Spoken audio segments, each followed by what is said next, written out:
வணக்கம். மாலை முரசு செய்திகளை விரிவாக பார்ப்பதற்கு முன் தலைப்புச் செய்திகளை பார்க்கலாம். நாடாளுமன்ற தேர்தலை சந்திக்க அதிமுக தயாராக உள்ளதாக முதலமைச்சர் எடப்பாடி பழனிசாமி பேட்டி. தேர்தல் நேரத்தில் சூழலுக்கு ஏற்ப கூட்டணி குறித்து முடிவெடுக்கப்படும் என தகவல்.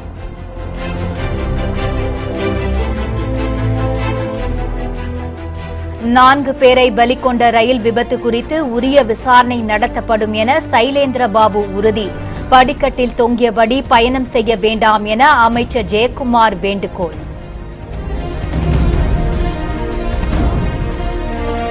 காவிரியில் வெள்ளப்பெருக்கு அபாயம் என மத்திய நீர்வள ஆணையம் எச்சரிக்கை. பாசனத்திற்கான தண்ணீரே வந்து கொண்டிருப்பதாக அமைச்சர் RB உதயகுமார் விளக்கம்.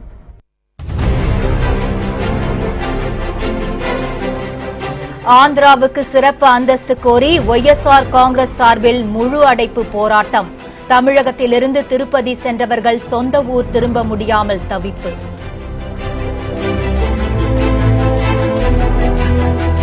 ருவாண்டா அதிபர் பலால் ககாமேவுடன் பிரதமர் மோடி பேச்சுவார்த்தை. வேளாண்மை, தோல் பொருட்கள் உள்ளிட்ட துறைகளில் 2 ஒப்பந்தங்கள் கையெழுத்து.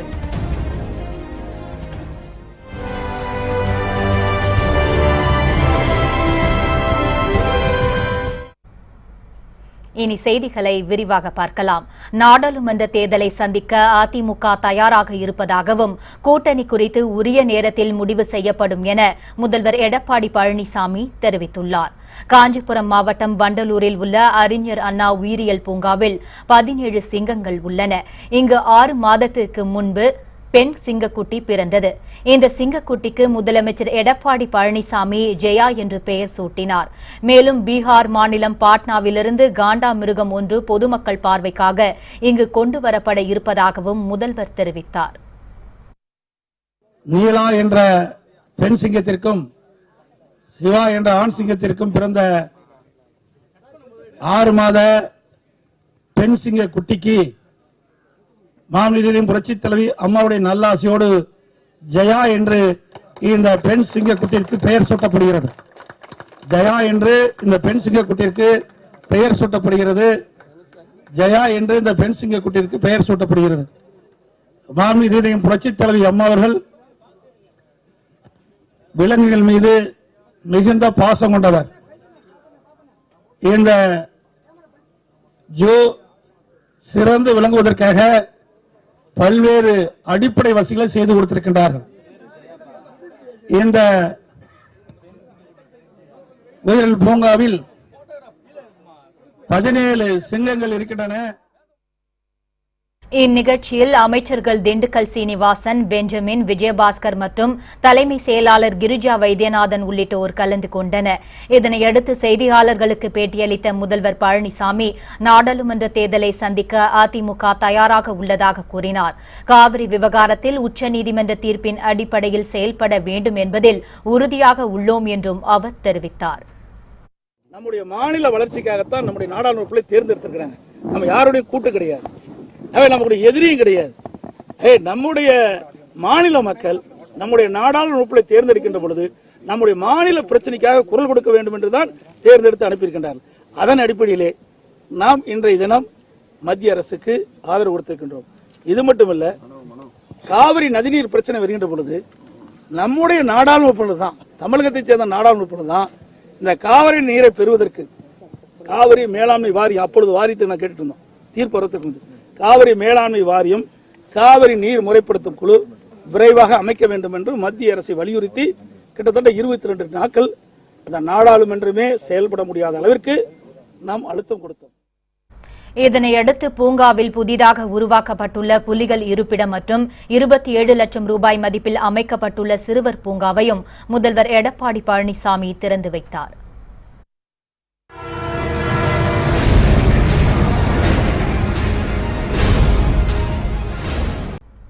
சென்னை பரங்கிமலையில் படிக்கட்டில் தொங்கியபடி பயணம் செய்த 4 பேர் தடுப்பு சுவரில் மோதி உயிரிழந்தனர். மேலும் 10 பேர் படுகாயங்களுடன் மருத்துவமனையில் அனுமதிக்கப்பட்டுள்ளனர். சென்னை கோடம்பாக்கம் ரயில் நிலையத்தில் இன்று காலை உயர்மின் அழுத்த கம்பி அறுந்து விழுந்ததால் சிறிது நேரத்திற்கு ரயில் சேவை பாதிக்கப்பட்டது. இதனையடுத்து ரயில்கள் அனைத்தும் தாமதமாக வந்ததால் கூட்ட நெரிசல் அதிகமாக காணப்பட்டது. இந்நிலையில் கடற்கரையிலிருந்து திருமால்பூர் வரை சென்ற மின்சார ரயிலில் படியில் தொங்கியபடி பயணித்த சிவக்குமார், நவீன்குமார், பாரதி, சங்கர் ஆகிய 4 பேர் தடுப்பு சுவரில் மோதி கீழே விழுந்து உயிரிழந்தனர். மேலும் 10 பேர் படுகாயங்களுடன் சிகிச்சைக்காக மருத்துவமனையில் அனுமதிக்கப்பட்டுள்ளனர். இந்த மின்கம்பி அறந்துச்சுன்னு சொல்லிட்டு கோடம்பாக்கத்தில் இது பண்ணாங்க. அதுதான் செங்கல்பட்டு ட்ரெயினும் ஆல்ரெடி லேட்டு. இந்த ட்ரெயின் லேட் ஆகும்னு சொல்லிட்டு அவங்க முன்னாடி அனௌன்ஸ்மெண்ட் பண்ணல, அதுவும் பண்ணாமல் சரி விட்டாங்க. அதுக்கடுத்தது இந்த ட்ரெயின் வந்ததுக்கப்புறம் ஒரு 10 நிமிஷத்தில் அடுத்த ட்ரெயின் வேணும், அவங்க அதையும் இல்லை. ½ அன் அவர் ஆகும்னு சொன்னோடனே எல்லாரும் ஒரே ஜனம் இதுலேயே ஏற ஆரம்பிச்சாங்க. ஃபர்ஸ்ட் கிளாஸ் காலியாக இருக்கும், அதுலேயே அவ்வளோ ஜனமாக இருந்துச்சு. இன்னைக்கு ஏறினோடனே அப்புறம் இந்த கம்பத்தில் கரெக்டாக சென்ட் தாமஸ் மவுண்ட் அந்த கம்பம் எடுக்க சொல்லிக்கிறாங்க, ஆல்ரெடி அதையும் எடுக்கல. அவங்க அதை சரி ஓகே, நிறைய பேர் ஸ்பீடு லிமிட் இது பண்ணிருக்கணும், இல்லை ஆர்னு ஏதாச்சும் வச்சிருக்கணும், எதுவுமே அடிக்கல. அவங்க வரவே சர்ன்னு வந்தோடனே பிளாட்ஃபார்ம் ஒருத்தன் அந்த போஸ்ட்டில் இடிச்சு விழுந்தா லைனாக அப்படியே ஒருத்தர் 9 பேர் கரெக்டாக அடிபட்டு கீழே வந்துட்டான். அதில் 2 பேருக்கு தலை இதுவாகிடுச்சு. ஒருத்தனுக்கு கை கால் ஒருத்தனுக்கு ஃபுல்லாக போயிடுச்சு 2 காலம், இன்னொருத்தருக்கு கை போயிடுச்சு. மீதி ஒரு ஸ்கூல் 2 பசங்க, அதில் ஒருத்தனுக்கு முன்னாடி தலை போயிடுது, இன்னொருத்தர் ஹாஸ்பிட்டலுக்கு எடுத்துன்னு போயிடறான். முன்னதாக நேற்று இதேபோல மின்சார ரயிலில் தொங்கியபடி பயணம் செய்தவர்கள் தடுப்பு சுவரில் மோதியதில் 2 உயிரிழந்தனர் என்பது குறிப்பிடத்தக்கது. இதனிடையே விபத்து நடந்த பரங்கிமலை ரயில் நிலையத்தில் ரயில்வே துறை ஏடிஜிபி சைலேந்திரபாபு, ஐஜி வீரேந்திரகுமார், கூடுதல் ஆணையர் சாரங்கன் உள்ளிட்டோர் நேரில் ஆய்வு செய்தனர். இந்த விபத்து எப்படி நடந்திருக்கு அப்படிங்கிறத இப்போ விசாரிச்சுட்டு இருக்கிறோம். ஏற்கனவே இந்த சுவர் பல ஆண்டுகளாக இருக்கு. இருந்தாலும் நேற்றுக்கு ஒரு இன்சிடென்ட், இன்னைக்கு ஒரு இன்சிடென்ட் நடந்திருக்கனால நம்ம ரயில்வே ஆர்பிஎஃப் அவங்க ஆஃபீஸர்கிட்ட சொல்லி இந்த சுவரை ரிமூவ் பண்ணுறதுக்கு நாங்கள் கேட்டிருக்கிறோம். அது வரைக்கும் இந்த குறிப்பிட்ட ரயில்வே லைனில் ட்ரெயின் அனுப்ப வேண்டாம் அப்படிங்கிறது நாங்கள் ஏற்பாடு பண்ணியிருக்கிறோம். இருந்தாலும் பேசஞ்சர்ஸ் ட்ரெயினுக்கு வெளியே ஃபுட்போர்டில் ட்ராவல் பண்ணக்கூடாது. அது இங்கே இல்லை, எங்கேயுமே ட்ராவல் பண்ணுறது டேஞ்சரஸ். அதுவும் ஒருவேளை ட்ரெயின் கிடைக்கல அப்படின்னா அவங்க அடுத்த ட்ரெயினில் போகலாம், இல்லை பஸ்ஸில் கூட போகலாம். ஒரு அளவுக்கு மேலே ஒரு ட்ரெயினில் ஆட்கள் ஏறி வெளியே தொங்கிட்டு வர்றதுங்கிறது ரொம்ப பெரிய ஆபத்து. அது செய்யக்கூடாது அப்படிங்கிறது எங்களுடைய ரிக்வெஸ்ட். மற்றபடி இதை நாங்கள் இன்வெஸ்டிகேட் பண்ணி என்ன காரணம் அப்படிங்கிறத கண்டுபிடிச்சு. சென்னை பரங்கிமலை ரயில் விபத்து துரதிருஷ்டவசமானது என அமைச்சர் ஜெயக்குமார் தெரிவித்துள்ளார். சென்னை ராயப்பேட்டை மருத்துவமனையில் சிகிச்சை பெற்று வருபவர்களை நேரில் பார்த்த பின் செய்தியாளர்களுக்கு பேட்டியளித்த அவர் பலியானவர்களின் குடும்பத்தினருக்கு ஆழ்ந்த இரங்கலை தெரிவித்தார். விபத்தில் காயமடைந்தவர்களுக்கு உரிய சிகிச்சை அளிக்கப்பட்டு வருவதும் யாருடைய உயிருக்கும் ஆபத்து இல்லை என்றும் அவர் கூறினார். பயணிகளுக்கு நன்மை கிடைக்கும் வகையில் ரயில்வே நிர்வாகம் நடவடிக்கை எடுக்கும் என நம்புவதாகவும் அமைச்சர் ஜெயக்குமார் தெரிவித்தார். மிகவும் கவலை கொள்ளத்தக்க ஒரு சம்பவம், ஒரு விபத்து காலையில் ஏற்பட்டது குறித்து அரசு ஆழ்ந்த இரங்கலை தெரிவித்துக் கொள்கின்றது. முதலமைச்சர் அவர் கூட காலையிலே தொடர்பு கொண்டு உடனடியாக எல்லாவித ஏற்பாடுகளும் செய்து இங்கே அந்த அடிப்படையில் பெற்றோர்களுக்கெல்லாம் உரிய வகையில் தகவல் கொடுக்கப்பட்டு அதன் அடிப்படையில் என்னென்ன நடவடிக்கைகள் எடுக்க முடியுமோ அந்த நடவடிக்கைகள் எடுக்கப்படுகின்றது. அரசு எவ்வளவோ விழிப்புணர்வு நாம் செய்கின்றோம். அதாவது படிகளில் நாம் பயணம் செய்யக்கூடாது என்று. எனவே அதையெல்லாம் நாம் மனதில் வைத்துக்கொண்டு படியில் பயணம் செய்யாமல் இருப்பது ஒரு உயிருக்கு ஒரு பாதுகாப்பான ஒரு விஷயமாக இருக்கும். எனவே அதையும் கூட நம்முடைய மாணவ சமுதாயம், இளைஞர்கள், பயணிகள் எல்லாம் கவனத்தில் கொள்ள வேண்டியதும் இந்த தருணத்தில் அவர்களுக்கு அது எடுத்துரைப்பதற்கு கடமையாக நான் கருதுகின்றேன். இந்த விசாரணையில் எல்லா விதமான அளவுக்கு என்ன இன்னும் இந்த பயணிகளுக்கு நன்மைகள் செய்ய முடியுமோ அந்த அளவுக்கு நிச்சயமாக நன்மை செய்வதற்கு ரயில்வே துறை நடவடிக்கை எடுக்கும் என்ற அந்த ஒரு நம்பிக்கை இருக்கு. மேட்டூர் அணை திறப்பால் காவிரி ஆற்றில் வெள்ளப்பெருக்கு அபாயம் ஏற்பட்டுள்ளதாக மத்திய நீர்வள ஆணையம் எச்சரிக்கை விடுத்துள்ளது. 5 ஆண்டுகளுக்கு பிறகு மேட்டூர் அணை நிரம்பியதை அடுத்து பொதுமக்கள் விவசாயிகள் மகிழ்ச்சி அடைந்துள்ளனர். நீர்வரத்து தொடர்ந்து அதிகரித்து வருவதை அடுத்து தற்போது மேட்டூர் அணையிலிருந்து 80,000 கன அடி நீர் வெளியேற்றப்படுகிறது. இதனால் காவிரி ஆற்றங்கரையோரம் வசிக்கும் மக்களுக்கு வெள்ள அபாய எச்சரிக்கை விடுக்கப்பட்டுள்ளது. இந்நிலையில் மத்திய நீர்வள ஆணையம் தனது டுவிட்டர் மூலம் காவிரி ஆற்றின் கரையில் வசிக்கும் மக்களுக்கு வெள்ள அபாய எச்சரிக்கை விடுத்துள்ளது. மேட்டூர் அணையிலிருந்து 80,000 கன அடி தண்ணீர் திறக்கப்பட்டதை அடுத்து ஈரோடு, நாமக்கல், கரூர், திருச்சி, தஞ்சாவூர் மற்றும் நாகை மாவட்டங்களில் வெள்ளப்பெருக்கு ஏற்படும் வாய்ப்புள்ளதாக மத்திய நீர்வள ஆணையம் தெரிவித்துள்ளது. இதனையடுத்து தேவையான முன்னெச்சரிக்கை நடவடிக்கைகள் மேற்கொள்ளப்பட வேண்டும் எனவும் தமிழக அரசை மத்திய நீர்வள ஆணையம் அறிவுறுத்தியுள்ளது. காவிரியில் தற்போது வெள்ளம் இல்லை, பாசனத்திற்காக தண்ணீரே வந்து கொண்டிருப்பதாக அமைச்சர் RB உதயகுமார் தெரிவித்தார். சென்னை எழிலகத்தில் செய்தியாளர்களிடம் பேசிய அவர், காவிரியில் தண்ணீர் வருவது குறித்து மாவட்ட வருவாய் அதிகாரிகள் தொடர்ந்து கண்காணிப்பில் ஈடுபட்டு வருவதாக கூறினார். தாழ்வான பகுதிகளில் உள்ளவர்களை முன்கூட்டியே கண்டறிந்து அவர்கள் மாற்று இடங்களுக்கு மாற்றப்பட்டுள்ளதாகவும் அமைச்சர் RB உதயகுமார் தெரிவித்தார். குடிமராமத்து பணிகளுக்காக 1000க்கும் மேற்பட்ட அதிகாரிகள் தயார் நிலையில் உள்ளதாக கூறிய அவர், அரசு சார்பில் அவசர தொடர்பு எண்களும் அறிவிக்கப்பட்டுள்ளதாக தெரிவித்தார். விரைவில் முதலமைச்சர் வெளியிடவிருக்கும் 2018-2030 தொலைநோக்கு திட்டம் மற்ற மாநிலங்களுக்கு முன்மாதிரி திட்டமாக இருக்கும் என்றும் அமைச்சர் RB உதயகுமார் தெரிவித்தார். கால்நடைகளையும் பாதுகாப்பான இடங்களில் கட்டி வைக்க வேண்டும் என்று, ஏன்னா பொதுவாக அந்த கால்நடைகளை தான் குளிப்பாட்டுறதுக்காக அவங்க கொண்டு செல்வாங்க.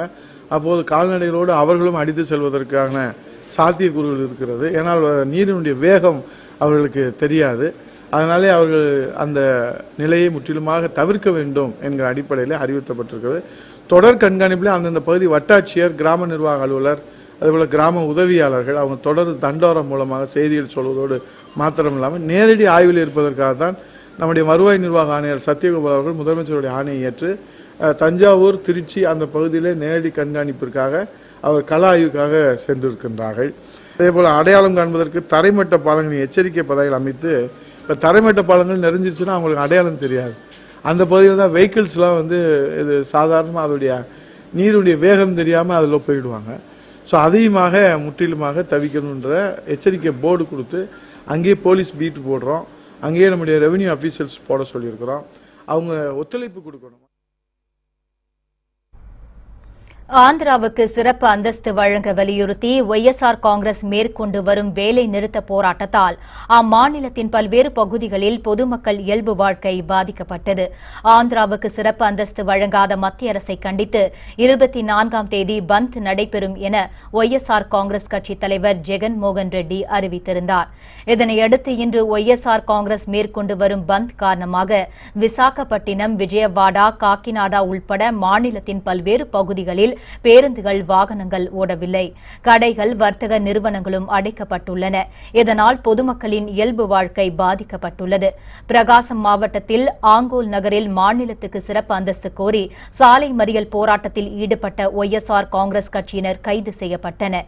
இதுபோல மாநிலம் முழுவதும் மத்திய அரசை எதிர்த்து போராட்டத்தில் ஈடுபட்ட ஆயிரக்கணக்கான ஒய்எஸ்ஆர் காங்கிரசார் கைது செய்யப்பட்டனர். இதனிடையே தமிழகத்திலிருந்து ஆந்திரா செல்லும் பேருந்துகள் எல்லையில் நிறுத்தப்பட்டுள்ளதால் பயணிகள் அவதிக்குள்ளாகினர். மேலும் தமிழகத்திலிருந்து திருப்பதி சென்ற பக்தர்களும் பேருந்துகள் எதுவும் இயக்கப்படாததால் சொந்த ஊர் திரும்ப முடியாமல் அவதிப்பட்டு வருகின்றனர். ருவாண்டா நாட்டுக்கு 1400 கோடி ரூபாய் கடன் வழங்கப்படும் என பிரதமர் மோடி அறிவித்துள்ளார். 5 நாள் பயணமாக 3 ஆப்பிரிக்கா நாடுகளுக்கு சுற்றுப்பயணம் சென்றுள்ள பிரதமர் மோடி முதல் கட்டமாக ருவாண்டா தலைநகர் கிகாலி விமான நிலையத்தை சென்றடைந்தார்.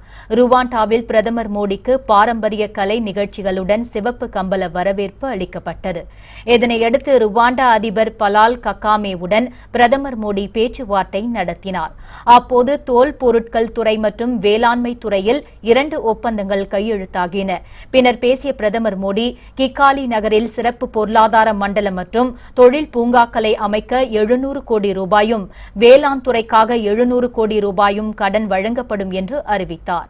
இதனைத் தொடர்ந்து இந்திய சமூகத்தினர் மத்தியில் பிரதமர் மோடி உரையாற்றியபோது, ருவாண்டாவில் இந்திய தூதரகம் அமைக்க வேண்டும் என்ற நீண்ட கால கோரிக்கை விரைவில் நிறைவேற்றப்படும் என்று கூறினார். இதனையடுத்து உகாண்டாவுக்கு இன்று செல்லும் பிரதமர் மோடி நாளை அந்நாட்டு நாடாளுமன்ற சிறப்பு கூட்டத்தில் உரையாற்ற உள்ளதாக வெளியுறவுத்துறை தகவல்கள் தெரிவிக்கின்றன.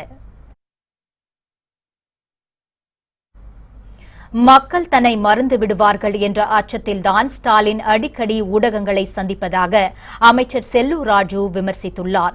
சென்னை கீழ்ப்பாக்கத்தில் கூட்டுறவு சங்கங்களின் மாதாந்திர ஆய்வுக் கூட்டத்திற்கு பின் செய்தியாளர்களுக்கு பேட்டியளித்த அவர், தமிழக அணைகளில் தண்ணீர் நிரம்பியிருப்பது மகிழ்ச்சி அளிப்பதாக கூறினார்.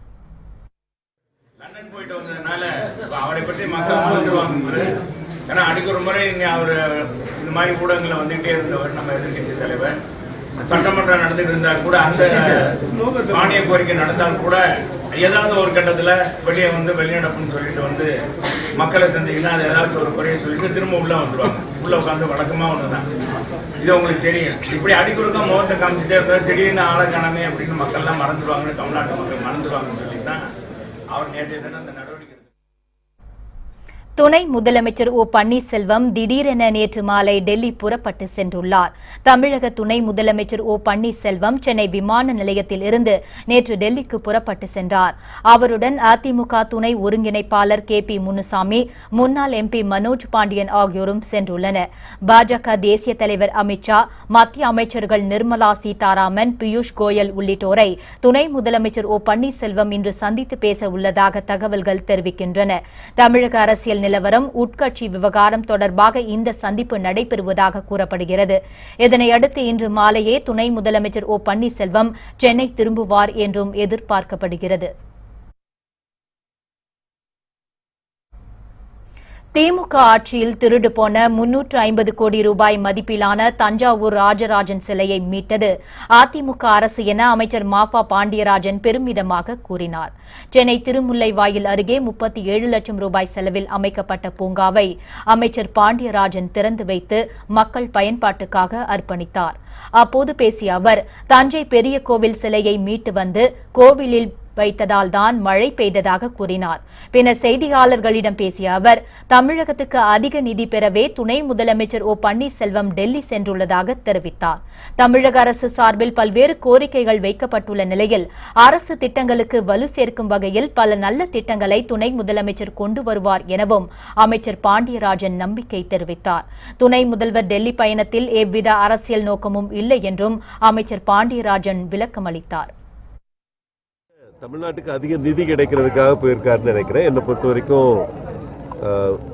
பல கோரிக்கைகள் தமிழக அரசால் முன்வைக்கப்பட்டிருக்கின்றன. ஒரு நிதித்துறை பார்த்துட்டு இருக்கிறவங்க, ஹவுசிங் அர்பன் டெவலப்மெண்ட் பார்த்துட்டு இருக்கிறவங்க, இல்லை இந்த தமிழ்நாட்டுடைய துணை முதல்வர் டெல்லி சென்று நமது திட்டங்களுக்கு வலிவு சேர்த்து நல்ல திட்டங்களை கொண்டு வருவார் என்ற நம்பிக்கை எனக்கு இருக்கு. அதனால தான் எனக்கு தெரிஞ்ச எதுவும் இந்த விசிட்டுக்குனால அரசியல் இது இருக்குன்னு நான் நினைக்கல. 5வது நாளாக லாரி உரிமையாளர்களின் வேலை நிறுத்தம் தொடர்வதால் காய்கறிகள் உள்ளிட்ட அத்தியாவசிய பொருட்களின் விலை கடுமையாக உயர்ந்துள்ளது. பெட்ரோல், டீசல் விலையை GSTக்குள் கொண்டுவர வேண்டும், சுங்க கட்டணத்தை ஆண்டுக்கு ஒருமுறை வசூலிக்க வேண்டும் என்பது உள்ளிட்ட கோரிக்கைகளை வலியுறுத்தி 20ஆம் தேதி முதல் லாரி உரிமையாளர்கள் வேலை நிறுத்தத்தில் ஈடுபட்டுள்ளனர். இதன் காரணமாக நாடு முழுவதும் சரக்குகள் தேக்கமடைந்துள்ளன. சென்னை போன்ற பெருநகரங்களில் தக்காளி, வெங்காயம், காய்கறிகள் உள்ளிட்டவைகள் இரட்டிப்பு விலையில் விற்பனை செய்யப்படுவதால் பொதுமக்கள் அதிர்ச்சியடைந்துள்ளனர். லாரிகள் தொடர் வேலை நிறுத்தத்தால் கரூரில் அட்டை பெட்டிகள் தயாரிக்கும் தொழில் முடங்கியுள்ளது. 30க்கும் மேற்பட்ட நிறுவனங்களில் தயாரிக்கப்படும் அட்டை பெட்டிகள் டெக்ஸ்டைல்ஸ் நிறுவனங்களுக்கு அனுப்ப முடியாத நிலை ஏற்பட்டுள்ளது. இதனால் லட்சக்கணக்கான தொழிலாளர்கள் கடந்த 5 நாட்களாக வேலையின்றி தவித்து வருகின்றனர். எங்களோட மெயினான கஸ்டமர்ஸ் வாடிக்கையாளர்கள்னு பார்த்தோம்னா இங்கே டெக்ஸ்டைல் பார்ட்டிகள் தான். அவங்க டெக்ஸ்டைல் நம்பி தான் தொழில் பண்ணிக்கிட்டு இருக்கோம். இப்போ என்ன இந்த 4வது நாளாக தொடர்ந்து லாரி ஸ்ட்ரைக்கில் ஈடுபட்டிருக்கிறதுனால எங்களுக்கு உற்பத்தி பொருட்களோட தேக்கம் அதிகமாக இருக்குது. எங்களுக்கு வர வேண்டிய மூலப்பொருட்களோட டிரான்ஸ்போர்ட் ப்ராப்ளத்தினால வந்து மூலப்பொருட்களும் வந்து எங்களுக்கு சரிவர கிடைக்காம இருக்குங்க. இப்போ இதனால் இந்த தொழிலை நம்பி ஒரு கம்பெனியில் 40 பேர் குறைஞ்சது வேலை பார்க்குறாங்கன்னா கூட 30 கம்பெனிக்கு 1200 பேர் வேலை இழந்திருக்காங்க. இதனிடையே தென்னிந்திய லாரி உரிமையாளர்கள் சம்மேளன மாநில பொதுச் செயலாளர் சண்முகப்பா தருமபுரி அருகே தொப்பூரில் செய்தியாளர்களை சந்தித்தார். டீசல், பெட்ரோல் விலைகளை உயர்த்தி அந்த தொகையை சாலை அமைத்தவர்களுக்கு கொடுக்க வேண்டும் என்று அவர் கேட்டுக் கொண்டார். சாலையை எதிர்க்கவில்லை, சாலையில் அமைந்துள்ள சுங்கச்சாவடிகளை எதிர்ப்பதாக சண்முகப்பா குறிப்பிட்டார். கோரிக்கைகள் நிறைவேறும் வரை லாரிகள் வேலை நிறுத்தம் தொடரும் என்றும் அவர் திட்டவட்டமாக கூறினார். பாராளுமன்றத்திலே அமைச்சர் அவர்கள் நாட்டில் இருக்கின்ற 461 சுங்கசாவடியிலே 22,800 கோடி வசூலாவதாக தெரிவித்திருக்கிறார்கள். அந்த வரியை நாங்கள் எதிர்க்கவில்லை. இந்த 461 சுங்க சாவடியில் வசூலாகும் தொகைக்கு ஈடாக நாங்கள் டீசலில் 1 ரூபாய் உயர்த்தினால் 13,000 கோடி, 2 ரூபாய் உயர்த்தினால் 26,000 கோடி வருகிறது. இதை உடனடியாக வாங்கிக் கொண்டு இந்த சாலை அமைத்தவர்களுக்கு கொடுக்குமாறு நாங்கள் தாழ்மையோடு வேண்டிக் கொள்கிறோம். குறிப்பாக கவனிக்க வேண்டியது, நாங்கள் சாலையை எதிர்க்கவில்லை, சாலையில் அமைந்திருக்கும் இந்த சுங்கசாவடியை எதிர்க்கிறோம். லாரி வேலை நிறுத்தம் காரணமாக கரூர் மாவட்டத்தில் கிரில் வெல்டிங் தொழில் முடங்கியுள்ளதால் வேலை நிறுத்த போராட்டத்தை கைவிடுமாறு கிரில் வெல்டிங் அசோசியேஷனை சேர்ந்தவர்கள் கோரிக்கை வைத்துள்ளனர். கரூர் மாவட்டத்தில் சுமார் 200க்கும் மேற்பட்ட கிரில் வெல்டிங் பட்டறைகள் செயல்பட்டு வருகின்றன. இங்கே வீடுகளுக்கு தேவையான ஜன்னல், கதவு மற்றும் நிறுவனங்களுக்கு தேவையான தடவாள பொருட்கள் உள்ளிட்டவை தயாரிக்கப்பட்டு பல்வேறு பகுதிகளுக்கு விற்பனை செய்யப்படுகின்றன. தற்போது லாரிகள் வேலை நிறுத்தத்தினால் கிரில் வெல்டிங் தொழில் பாதிக்கப்பட்டுள்ளதால் தொழிலாளர்களும் வேலையின்றி அவதிப்படுகின்றனர். எனவே லாரிகள் வேலை நிறுத்த போராட்டத்தை கைவிட வேண்டும் என்று கிரில் வெல்டிங் அசோசியேஷன் கோரிக்கை வைத்துள்ளது. மாவட்டத்தில் எங்க தொழிலானது ஏற்றுமதி தொழிலானது, அதாவது பார்த்தீங்கன்னா கிரில், கம்பி, பட்டா இந்த மாதிரி நிறைய உபகரணங்கள் வெளியூர்ல இருந்து எங்களுக்கு வர வேண்டியிருந்தது. நாங்கள் ஆர்டர் பண்ணது வராம தள்ளி நிற்குது. அதனால எங்களுக்கு பார்ட்டி கிட்ட பார்த்தீங்கன்னா நிறைய பேர் கெட்ட பேர், அதனால தொழிலாளர்கள் வந்து ஏகப்பட்ட பேர் பாதிப்பு அடைகிறாங்க. இதனால இந்த 4 நாளாக ஏகப்பட்ட தொழிலாளர்கள் வேலை இழப்பு அபாயம் ஏற்பட்டிருக்குது. அதனால இந்த லாரி ஸ்ட்ரைக்கை வந்து உடனடியாக மத்திய அரசும் மாநில அரசும் முன்னின்று இந்த உடனடி முடிச்சு கொடுத்து தொழிலாளருக்கு இழப்பீடை வந்து நிறுத்துமாறு தாழ்மையுடன் கேட்டுக்கொள்கிறோம். எல்லை தாண்டி மீன்பிடித்ததாக கூறி புதுக்கோட்டை மீனவர்கள் 7 பேரை இலங்கை கடற்படையினர் படகுகளுடன் சிறைப்பிடித்து சென்றுள்ளனர். புதுக்கோட்டை மீனவர்கள் 7 பேர் நேற்றிரவு 2 விசைப்படகுகளில் கடலுக்கு மீன்பிடிக்க சென்றனர். அப்போது நெடுந்தீவு அருகே மீன்பிடித்துக் கொண்டிருந்த போது அங்கு வந்த இலங்கை கடற்படையினர் அவர்களை தடுத்து நிறுத்தினர். மேலும் இலங்கை கடற்படையினரின் ராட்சத ரோந்து படகு கொண்டு விசைப்படகு மீது மோதினர். இதனையடுத்து எல்லை தாண்டி வந்ததாக கூறி தமிழக மீனவர்கள் 7 பேரையும் சிறைப்பிடித்து கைது செய்தனர். கைது செய்யப்பட்ட மீனவர்கள் 7 பேரையும் காங்கேசன் துறை கடற்படை முகாமுக்கு அழைத்து சென்று விசாரணை மேற்கொண்டு வருகின்றனர். இலங்கை கடற்படையினரின் அடாவடி நடவடிக்கையால் ஒரு படகு முற்றிலும் சேதமான நிலையில் காரைநகர் கடற்படை துறைமுகத்தில் நிறுத்தி வைக்கப்பட்டுள்ளது. மீனவர்கள் கைது செய்யப்பட்ட சம்பவம் அவர்களின் உறவினர்களிடையே சோகத்தை ஏற்படுத்தியுள்ளது. வத்தலகுண்டில் ஆக்கிரமிப்பை அகற்றாமல் வாய்க்காலில் கரை அமைத்த பொதுப்பணித்துறை அதிகாரிகள் மீது நடவடிக்கை எடுக்க வேண்டும் என விவசாயிகள் கோரிக்கை விடுத்துள்ளனர். திண்டுக்கல் மாவட்டம் வத்தலகுண்டை அடுத்துள்ள பகுதியில் சுமார் 167 ஏக்கர் பரப்பளவில் உள்ள கண்மாய் பல வருடங்களாக தூர்வாராமல் இருந்தது. இதனால் அந்த பகுதியில் விவசாயம் முற்றிலும் பாதிக்கப்பட்டுள்ளது. இந்நிலையில் தற்போது ஆக்கிரமிப்புகளை அகற்றாமல் 37 லட்சம் செலவில் கண்மாய் கரையை பலப்படுத்தும் பணி நடைபெற்று வருகிறது. இதனால் வாய்க்காலுக்கு தண்ணீர் வரும் பகுதி குறுகலாகியுள்ளது. இது தொடர்பாக ஆட்சியரிடம் புகார் மனு கொடுத்த விவசாயிகள் கண்மாயை தூர்வார வேண்டும் எனவும் கரையை பலப்படுத்துவதில் உள்ள முறைகேடுகளை தடுக்காவிட்டால் போராட்டம் நடத்தப் போவதாக எச்சரித்துள்ளனர். அவிநாசி அருகே அரசு பள்ளி சமையலர் பாப்பாலை தீண்டாமை கொடுமை செய்தது தொடர்பான புகாரில் 4 பேரை போலீசார் கைது செய்தனர். அவிநாசியை அடுத்த திருமலை கவுண்டன் பாளையம் அரசு உயர்நிலைப் பள்ளியில் சமையலராக பணிபுரியும் பாப்பாலை தீண்டாமை கொடுமை செய்தது தொடர்பாக 75 பேர் மீது சேயூர் காவல் நிலையத்தில் வழக்கு பதிவு செய்யப்பட்டது.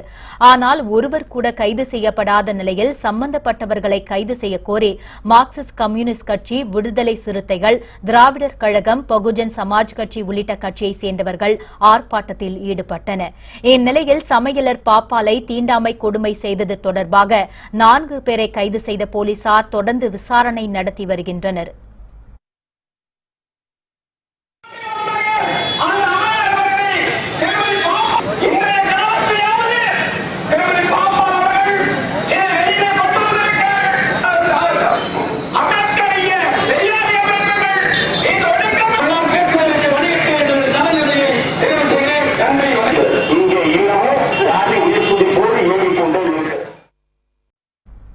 பெரம்பலூர் அருகே கட்டுப்பாட்டை இழந்த ஆம்னி வேன் மரத்தின் மீது மோதிய விபத்தில் பெண் உள்பட 4 பேர் பரிதாபமாக உயிரிழந்தனர்.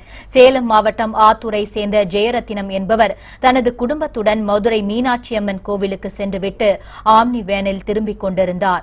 பெரம்பலூர் அருகே ஆத்தூர் சாலையில் வந்தபோது கட்டுப்பாட்டை இழந்த ஆம்னி வேன் சாலையோரம் இருந்த புளிய மரத்தின் மீது மோதி விபத்துக்குள்ளானது. இதில் ஜெயரத்தினம் உள்பட 4 பேர் சம்பவ இடத்திலேயே பரிதாபமாக உயிரிழந்தனர். ஓட்டுநர் மற்றும் 3 பெண்கள் படுகாயங்களுடன் மருத்துவமனையில் சிகிச்சை பெற்று வருகின்றனர். சம்பவ இடத்திற்கு சென்ற போலீசார் இறந்தவர்களின் உடல்களை மீட்டு மருத்துவ பரிசோதனைக்கு அனுப்பி வைத்தனர்.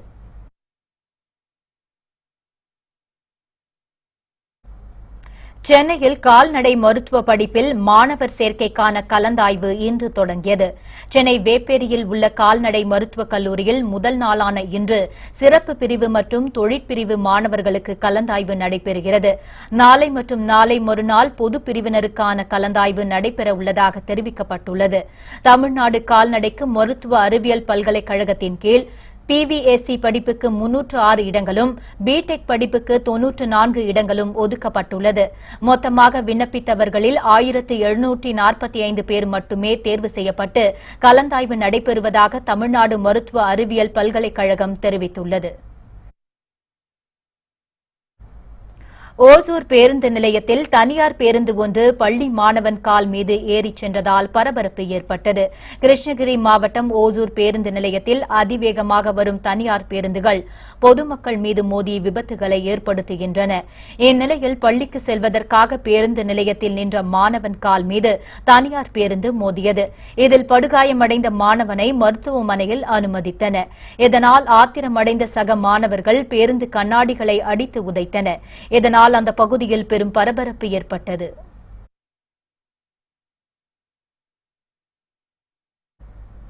சென்னை பெரம்பூரில் மதுபோதையில் நண்பரின் கழுத்தை நெரித்து கொலை செய்த வாலிபர் காவல் நிலையத்தில் சரணடைந்தார். சென்னை பெரம்பூர் பழனியாண்டவர் கோவில் தெருவை சேர்ந்தவர் துரை. இவர் அதே பகுதியில் பாஸ்ட் ஃபுட் கடை நடத்தி வருகிறார். இவரது தம்பி ராஜேஷ் மற்றும் அரியலூரை மாவட்டத்தை சேர்ந்த ஜெயபிரகாஷ் இருவரும் அந்த கடையில் வேலை பார்த்து வந்தனர். 2 பேரும் பெரம்பூர் அருகே முனியப்பா தெருவில் உள்ள ஒரு வீட்டில் தங்கியிருந்தனர்.